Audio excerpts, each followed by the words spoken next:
এই দিনগুলোর জন্য অনেক অপেক্ষা করেছি।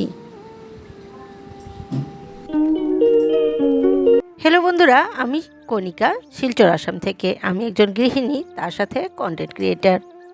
Welcome to my daily blog. আজ কি রান্না করতে যাচ্ছি দেখে বুঝে গেছো, কাকরোল পুর শীতল দিয়ে করব। আর যেহেতু আমার ছোটো মেয়ে শীতল খায় না, তার জন্য আমি একটু ডিম তরকারিও করে নিচ্ছি। এই দিনগুলোর জন্য অনেক অপেক্ষা করেছি। কেন বলছি এবার তোমাদের কাছে। বিয়ের আগে তো তোমরা আমার বাবার বাড়ি দেখেইছো। আমরা আর আমার কাকাদের ঘর একসাথে থাকায় আমরা সবাই একসাথেই মিলেমিশে থাকতাম।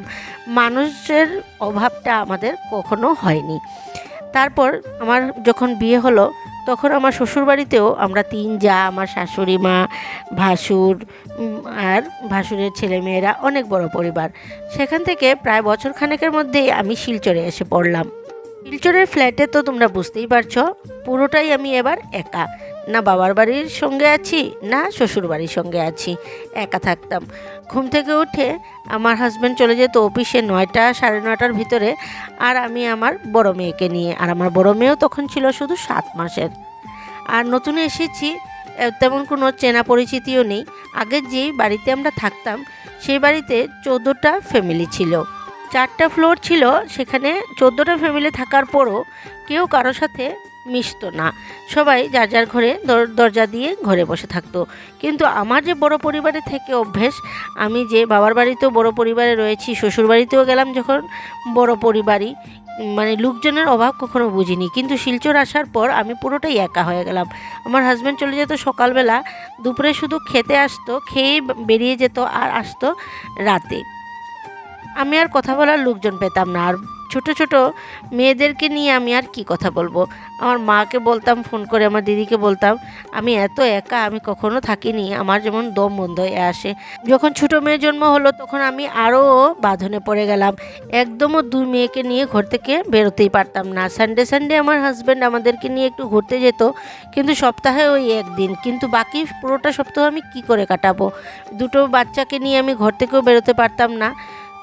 কোথায় যাব, কার ঘরে গিয়ে বসবো, কার সাথে কথা বলবো, সেই আমি এক বিরাট হতভম্বর মধ্যে পড়ে যেতাম।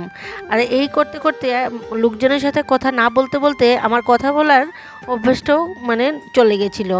10 বছর আমি একদমও কারোর সাথে মিশতেও পারিনি, কথাও বলতে পারিনি। খুব কষ্টের মধ্যে আমার জীবনটা কেটেছে। কষ্ট বলতে খাওয়া দাওয়া, কাপড় জামাতে আমি কোনো কষ্ট করিনি, কিন্তু লোকজন ছাড়া থাকাটাই আমার কাছে অনেক কষ্টকর হয়ে উঠেছিল তখন। আমার হাজব্যান্ডও কাজ করে এসে তেমন আর কি কথা বলবে। রাতে এসে ও বেশি টায়ার্ড হয়ে যেত, তাড়াতাড়ি করে খেয়ে ঘুমিয়ে পড়তো। সকালে উঠে আবার সেই রুটিন।